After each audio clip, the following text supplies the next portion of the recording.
Hello friends, எல்லோரும் எப்படி இருக்கீங்க? கண்டிப்பாக நல்லா இருப்பீங்க நம்புகிறேன். இதில் நம்ம வந்து டே 66 அதுக்கான ரிவ்யூ தான் பார்க்க போகிறோம். இன்றைக்கி பெருசாக கண்டென்ட் எதுவும் இல்லைங்க. சாரிங்க, கொஞ்சம் அட்ஜஸ்ட் பண்ணிடுறேன். இன்றைக்கி பெருசாக கண்டென்ட் எதுவும் இல்லைங்க. ஸோ ஓவராலாக மட்டும் என்ன நடந்துச்சு அப்படிங்கிற மாதிரி பார்த்துடலாம். நான் ஃபஸ்ட் டேயாவது கொஞ்சம் அப்படி இப்படி கொஞ்சம் கான்ட்ரவர்சிஸ் போச்சு.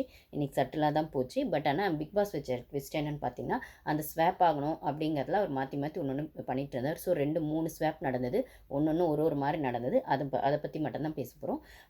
ஸோ அதுக்கு முன்னாடி நம்ம சேனலுக்கு ஃபஸ்ட் டைம் வரவங்க சப்ஸ்கிரைப் பண்ணிக்கோங்க. நம்ம வீடியோஸ் பார்க்குறவங்க லைக் பண்ணுங்கள். உங்களுக்கு பிடிச்சிருந்தா ஷேர் பண்ணுங்கள். உங்களோட தாட்ஸும் என்னோடய தாட்ஸும் ஒத்து போகுதுன்னா எனக்கு கமெண்ட்ஸ் பண்ணுங்கள். ஓகேங்களா?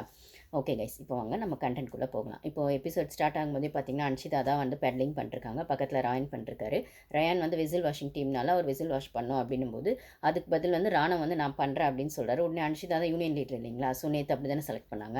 ஸோ அவங்க வந்து இல்லை நீ பண்ண வேண்டாம், சத்யா வந்து ட்ரெஸ் மாற்றிட்டு வந்தார், அவர் பண்ணட்டும் அப்படின்னு ராணா உடனே கோச்சிட்டு போயிட்டாரு. நான் பண்ணுறேன்னு சொல்கிறேன்ல அப்படின்னு. இல்லை நீ வேணாம் அப்படின்னு சொல்லிட்டு அன்ஷிதா, ஏன்னா அவங்க தான் யூனியன் லீடர்னால அவங்க ஒரு இன்ஃப்ளூயன்ஸ் பண்ண அப்படின்னு. ராணாவுக்கு என்னென்னா ஏதாவது அதுக்கப்புறம் பண்ணலை செய்யலைன்னு ஏதோ ஒஸ்ட் பர்ஃபார்மர் கொடுத்துட்டா என்ன பண்ணுறதுன்னு மேபி இருக்கலாம். இல்லைனா அவருமே ஏதோ ஒன்று பண்ணுறதா தெரியணுன்றதுக்காக இருக்கலாம். அந்த வீட்டில் எல்லாருமே பார்த்தீங்கன்னா ராணா ஒரு விதமாக ரிஜெக்ட் பண்ணுற மாதிரி தான் தெரியுது. ஒரு காமெடி பீஸாக அவர் யூஸ் பண்ணுறாங்க அப்படின்னு. அதுக்காகவே மேபி வந்து ஏதோ ஒரு இடத்துல ஒரு கண்டென்ட் கொடுக்கணுன்னு வந்து ஏதாவது ஒன்று பண்ணி வச்சிடுறாரு. ஸோ வந்து ஆனால் பார்த்தீங்கன்னா அவருக்கான ஸ்கோப் வந்து அவராக எடுத்து செய்கிறாரா அப்படின்னும் போது அவராக எடுத்து செஞ்சாலும் யாரும் அதை அக்செப்ட் பண்ண மாட்டாங்க. பெருசாக அவர் கன்சிடர் பண்ண மாட்டாங்க. அவரோட ஒப்பீனியன்ஸோ இல்லை அவர் ஏதோ ஒன்று பண்ணாலுமே. ஸோ அதனால் வாலண்டியராக அவர் ஏதோ ஒன்று பண்ணப்போ எங்கேயோ ஒன்று எக்கச்சக்க இடவரமாக மாட்டிக்கிறாருன்னு நினைக்கிறேன். பார்க்கலாம். ஓகேங்களா? ஸோ இந்த இடத்துல வந்து அன்ஷிதா மேலே கொஞ்சம் வந்து ராணுவுக்கு வந்து கொஞ்சம் கோவம் தான் இருந்தது.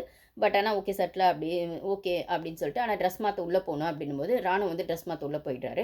ஸோ உள்ளே போகும்போது அங்கே மஞ்சரி சொல்கிறாங்க, இது அன்ஷிதா ராணா அவங்களாம் பேசிட்டு இருக்காங்க. பட் ஆனால் ட்ரெஸ் மாற்றணும் உள்ளே தான் ரூமுக்கு போகணும். ஸோ ரூமுக்கு போனால் தான் வந்து ஐ மீன் அந்த ஹவுஸ்க்குள்ளே போகணும், பிபி ஹவுஸ்க்குள்ளே போனால் தான் பர்மிஷன் கேட்கணும் இல்லைங்களா? அங்கே மேனேஜரில் எல்லோரும் இருக்காங்க, மஞ்சரி ஜாக்லின்.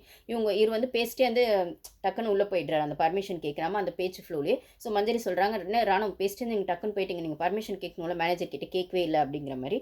அதுக்கப்புறம் வந்துட்டு இல்லை பேசிட்டே இருந்தால் அது டக்குன்னு போயிட்டு. அதுக்கப்புறம் முத்து வந்து சொல்கிறாரு, இல்லை அன்ஷிதா கிட்ட, இல்லை இப்போ உங்கள் டீமில் வந்து அவர் வந்து கேட்காமே போயிட்டதுனால அது வந்து ஒரு சின்ன பனிஷ்மெண்ட் மாதிரி ஒன்று பண்ணால் நெக்ஸ்ட் வர்றவங்களாம் அது கொஞ்சம் கான்ஷியஸாக பண்ணுவாங்க கேட்டு போனோங்கிறத அப்படின்னு வந்து முத்து. நீ இதை நல்லா ஞாபகம் வச்சுக்கோங்க, இந்த இடத்துல ரூல்ஸ் அவ்வளோ கரெக்டாக ஃபாலோ பண்ணணும்னு சொன்னது முத்து தான். பின்னாடி அவர் அந்த இடத்துக்கு வரும்போது அதை பண்ணுறாரா அப்படிங்கிறத பார்க்கலாம். ஓகேங்களா? அப்படின்னு சொன்னோன்னே அன்ஷிதாவும் சரி ஓகே அப்படின்னு சொல்லிட்டு, அப்போனா என்ன பண்ணோன்னா, அப்போ கிச்சன் ஏற்கனவே இவங்க சொல்லியிருப்பாங்க இல்லைங்களா, ஒஸ்ட் பெர்ஃபார்மரோ இல்லைனா ஏதோ ஒரு மிஸ்டேக் பண்ணிட்டாலோ சும்மா உட்காரணும், இல்லைனா வந்து எங்கள் கிச்சனில் வந்து வெசல் வாஷிங் கொஞ்சம் பண்ணணும், சாமான் தேய்க்கணும் அப்படின்போது, அப்புறம் ஜாக்லின் சொல்லிட்டாங்க ஒரு பாத்திரம் தான் இருக்குது அப்படின்போது, சரி அந்த ஒரு பாத்திரம் வரைக்கும் தேய்ச்சிருன்னு சொல்லி முத்து தான் கூப்பிட்டு போகிறார், வாங்க ப்ளீஸ் ராணோ அப்படி சொல்லிட்டு. அப்புறம் அங்கே போய் பார்த்தா 2-3 கரண்டி, கொஞ்சம் நைஃப் அப்படி இப்படி ஸ்பூன்ஸ் எல்லாம் இருக்குது போல இருக்குது. அப்போ ஒரு பாத்திரம் தானே சொன்னீங்க அப்படின்னு ராணோ கேட்குறாரு. சரி ஓகே நீங்கள் ஒன்று மட்டும் பண்ணுங்கள், மிச்சம்லாம் என்ன 2 ஸ்பூனு 2 கரண்டி இருக்குது, பரவாயில்ல அது இருக்கட்டும், அதெல்லாம் அப்படியே இருக்கட்டும், நீங்கள் ஒரு பாத்திரம் மட்டும் பண்ணுங்கள் அப்படிங்கிற மாதிரி. இல்லை எனக்கு பண்ணிடுறா, நான் ஒன்று தானே சொன்னீங்க அப்படின்ற மாதிரி. இதெல்லாம் பெருசாக்குவீங்களா அப்படின்னு முத்து அங்கே மட்டம் தட்டுறார் ராணவை. ஸோ இதெல்லாம் வந்து கொஞ்சம் அவாய்ட் பண்ணலாம். முத்து ஸ்ட்ராங் பிளேயர்ன்றதுக்காக ராணவ அந்த வீட்டில் எல்லாருமே யாருமே அட்ரஸ் பண்ணலை, இல்லை யாருமே வந்து வந்து கன்சிடர் பண்ணல அப்படிங்கிறதுக்காக அவர் அந்தளவுக்கு மட்டம் தட்ட வேணாம்.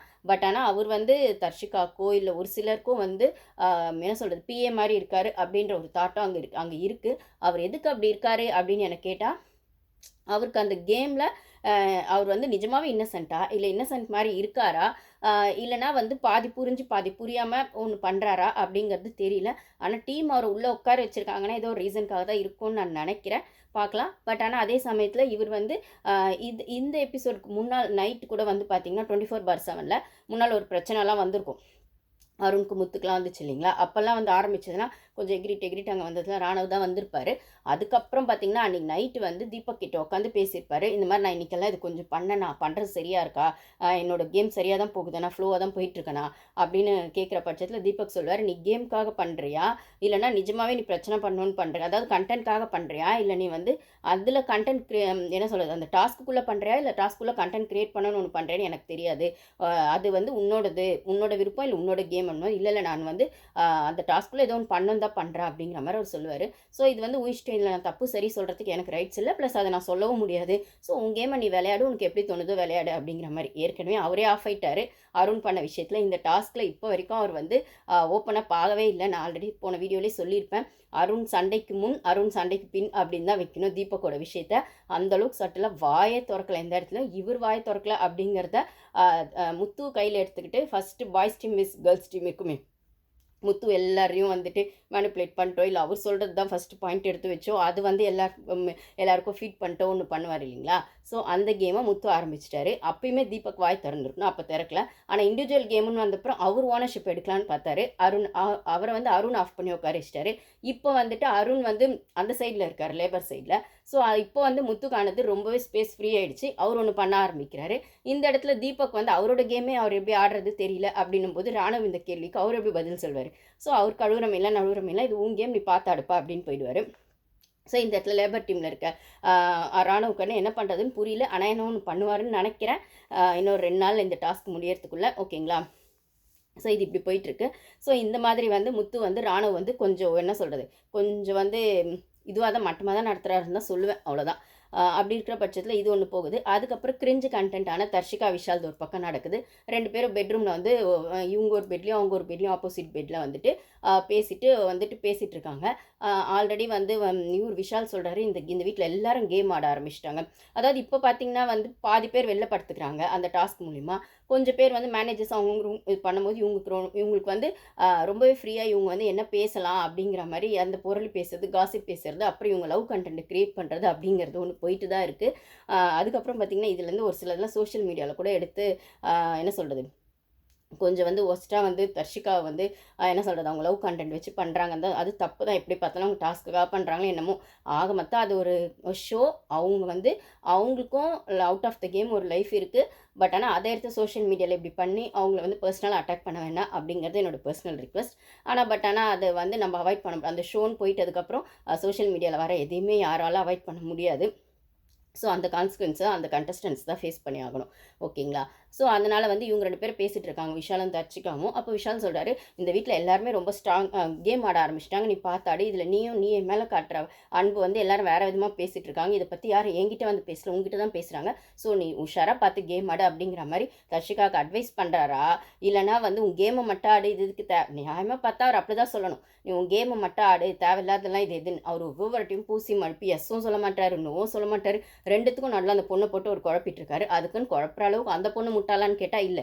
அந்த பொண்ணை ஏதோ ஒன்று இப்போ நம்மளுக்கு இது 1 ஹவரில் காட்டும்போது ஒன்றுமே பண்ணல தர்ஷிகாவுக்கு நடுவில் ஏதோ ஒன்று பண்ணுறாங்க, தர்ஷிகான்னு ஒன்று வந்துடுது இல்லைங்களா. ஸோ அதுதான் நினைக்கிறேன். ஸோ அவங்களுக்கும் தெரியாமலாம் அவங்க பண்ணலை, தெரிஞ்சுதான் பண்ணுறாங்க அப்படின்னும் போது இந்த இடத்துல வந்து அதுக்கப்புறம் எனக்கு தெரிஞ்ச அன்றைக்கி அவங்களுக்கு பர்த்டே கூட நினைக்கிறேன், மிட் நைட்டுக்கு அப்புறம் பர்த்டே வரும்னு நினைக்கிறேன். ஸோ ரொம்ப நேரம் பேசிகிட்டு இருக்காங்க. அப்புறம் 2 ராணுவ பற்றி கூட ஏதோ பேசுகிறாங்க, நம்மளுக்குன்னு சப்போர்ட் பண்ணுறது அவன் தாண்டா அப்படின்னு. ஏன்னா இப்போ வந்து இவங்க ரெஸ்ட் ரூம் போகணுன்னு யோசிக்கிறாங்க போல். நைட் 2 மணி ஆகுது. அந்நேரத்துக்கு ரெஸ்ட் ரூம் போனால் யாராவது பெடலிங் பண்ணி ஆகணும் அந்த சைக்கிளிங்கு. அப்போ வந்து யாரும் எழுப்பலான்னா போய் ராணுவ தான் எழுப்பி பண்ண வைக்கிறாங்க. அதுக்கப்புறம் வந்து கேமராவில் வந்து ரெஸ்ட் ரூம் வந்து நான் போகிறதுனால ராணுவ வந்து சைக்கிளிங் பண்ணுறாரு அப்படின்னு சொல்லிட்டு போயிட்டு வந்து இவங்க கிண்டல் கூட பண்ணுறாங்க. ராணுவே உனக்கு 5000 இன்க்ரிமெண்ட்ரா அப்படிங்கிற மாதிரி கிண்டல் கூட பண்ணுறாங்க. ஸோ வந்து இவங்க அவ்வளோ நேரம் பேசினதுக்கு இது யாராக இருந்தாலுமே 24 ஹவர்ஸ் அது சைக்கிளிங் பண்ணணுங்கிறது ஒரு ரூல்ஸாக இருந்தாலும் தூங்க வேண்டிய நேரத்தில் இவங்க தூங்காமல் கதை பேசிட்டு அந்த பையனை எழுப்பி சைக்கிளிங் பண்ண வச்சதெல்லாம் அது சரியானு எனக்கு தெரியல. ஓகே. அதுக்கப்புறம் உள்ளே போயிட்டு பார்த்தீங்கன்னா அவங்க விஷாலை ஹக் பண்ணிவிட்டு அதுக்கப்புறமா வந்துட்டு ஒரு ஹக்கு கொடுத்துட்டு வந்துட்டு தூங்க போயிடுறாங்க. ஸோ இந்த ஹக் பண்ணதெல்லாம் கூட சோஷியல் மீடியாவில் வேறு மாதிரி போயிருக்கு போல் இருக்குது. பட் ஆனால் எனக்கு தெரிஞ்ச அன்றைக்கி வந்து அவங்களுக்கு பர்த்டேன்னு நினைக்கிறேன். அவங்க ஆல்ரெடி சொல்லிட்டே இருப்பாங்க டிசம்பர் 11 அது வந்து பர்த்டே. ஸோ வந்து சாச்சனா கூட நாமினேட் பண்ணப்போ கூட நீ எதுக்கு என்ன நாமினேட் பண்ண அது மாதிரி எனக்கு ஞாபகம் இல்லைக்கா, இந்த மாதிரி வந்துட்டு பர்த்டேன்னு சாரின்னு சொல்லுவோம் அந்த பொண்ணு நாமினேட் பண்ணிவிட்டு. ஸோ அதுக்கு முன்னாடி எலிமினேட் ஆகிட்டால் என்ன பண்ணுறது, பர்த்டே வாங்க செலிப்ரேட் பண்ணோம் அப்படிங்கிற மாதிரி. பட் ஆனால் வந்துட்டு அந்த நாமினேட் அந்த பொண்ணு வெளில போயிடுச்சு, இவங்க இருக்கிறாங்க. இதுதான் இந்த பிக் பாஸ் ஷோவை பொறுத்த வரைக்கும் அதை எதிர்பார்க்க முடியாது.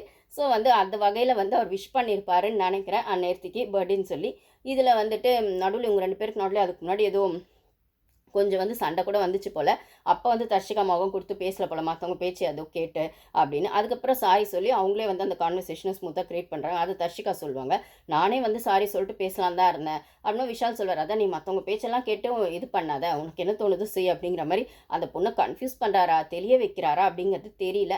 அடிச்சு தெளிய வைக்கிற கதைன்னு ஒன்று, தெளிய வச்சு அடிக்கிறதுன்னு ஒரு கதை இருக்கும்ல, அப்படி தான் அந்த பொண்ணு பண்ணுறாரோ என்னமோ தெரில. ஓகே, அதை அந்த பொண்ணு தான் பார்த்துக்கணும். ஸோ இது இந்த கிரிஞ்சு கண்டென்ட் இப்படி போச்சு. அதுக்கப்புறம் பார்த்திங்கன்னா வந்து இவங்க மார்னிங் ஆனோடனே முத்து எழுந்து உட்காந்துருக்காரு. தீபக் வராரு. தீபக் வந்தோடனே இப்போ வந்து ரெஸ்ட் ரூம்லாம் யூஸ் பண்ணணும், யார் வந்து அங்கே சைக்கிளிங் பண்ணணும் செய்யணும் அப்படின்னு பேசும்போது அன்ஷிதா தான் எழுந்திருக்காங்க. சீக்கிரம் அவங்கள தான் பண்ண, அன்ஷிதாவை எழுப்புங்க அப்படின்னு சொல்லி முத்து சொல்கிறாரு. ஸோ காலையிலேருந்து அவங்க தான் எல்லாம் ரெஸ்ட் ரூம் போகிறதுக்கு சேர்த்துக்கு ரொம்ப நேரம் வரைக்கும் அந்த டாய்லெட் யூஸ் பண்ணுறதுக்கான அந்த விஷயத்தை பண்ணிட்டு இருக்காங்க. அப்புறம் வந்து பார்த்திங்கன்னா இந்த இடத்துல வந்து 24/7 என்னாச்சுன்னா நம்மளுக்கு இதில் 1 ஹவரில் காட்டலை. தீபக் வந்து முத்து கிட்ட வந்து கேட்குறாரு, இப்போ இந்த டாஸ்க் வந்து இப்படியே போயிட்டுருக்கு சட்டிலாக, நம்ம இண்டிவிஜுவலாக இதில் எதாவது ப்ளே பண்ணோன்னா பண்ணவே முடியாது இந்த குரூப் டாஸ்கில் அப்படிங்கிற மாதிரி. அதாவது அவருக்கு என்னென்னா ஆல்ரெடி அருண் கிட்ட வாங்கின அடிக்கு இப்போ நம்ம ஏதாச்சும் பண்ணப்போ இன்னும் எக்ஸ்ட்ரா மாட்டிக்கிட்டா என்ன பண்ணுறது, அதுக்கு பதில் வந்து அதாவது இப்போ என்னென்னா பழைய மாதிரி பாய்ஸ் டீமில் முத்து இருக்கும்போது எப்படி அவர் இன்ஸ்ட்ரக்ஷன் கேட்டு இல்லை அவர் வந்து இன்ஸ்ட்ரக்ட் பண்ணுற விஷயம் தான் அங்கே இம்ப்ளிமெண்ட் பண்ணுறாங்க அப்படின்னும் போது கிட்டத்தட்ட அப்படி தான் முத்து இந்த டாஸ்க்கு ஃபுல்லாக வந்து அவரோட கண்ட்ரோலில் எடுத்துட்டாருன்னு தான் சொல்லணும். இப்போ தீபக் வந்து ஆல்ரெடி இண்டிவிஜுவல் கேம் ஆட்டுறதுனால முத்து அருண் ஆஃப் பண்ணதால இப்போ இவருமே முத்து கிட்ட வந்து என்னடா பண்ணலாம் எப்படி பண்ணலாம் அப்படின்போது இந்த டாஸ்க்கை பொறுத்த வரைக்கும் தனியாலாம் எதுவும் பண்ண முடியாதுன்னு சேர்ந்து தான் பண்ண, எதுவாக இருந்தாலும் நம்ம பண்ணோன்னா குரூப்பில் எல்லாரும் கூடயும் டிஸ்கஸ் பண்ணி எல்லா மேனேஜர்ஸ் கூடயும் பேசி தான் பண்ணோம் அப்படின்னு. இதில் வந்து இவர் என்ன சொல்ல வர்றாருன்னா, இவர் பேசின அந்த விஷயத்தை அந்த லேபருக்கு டீ இவ்வளோ தான் அப்படின்னு ஒரு மாதிரி வார்த்தை விட்டார் இல்லைங்களா. அப்போ அதை சரி பண்ணுறதுக்காகவும் அது வீக்கெண்டில் பெருசாகாமல் இருக்கிறதுக்காகவும் தன்னோட இமேஜை காப்பாற்றிக்கிறதுக்காகவும் இப்போ இந்த லேபர் விஷயம் அப்படின்னு வர்ற பட்சத்துலேயே அவங்க லேபருக்குலாம் தனியாக ஏதாவது நம்ம ஸ்பெஷலாக செய்கிறோன்னு வச்சுக்கோங்க.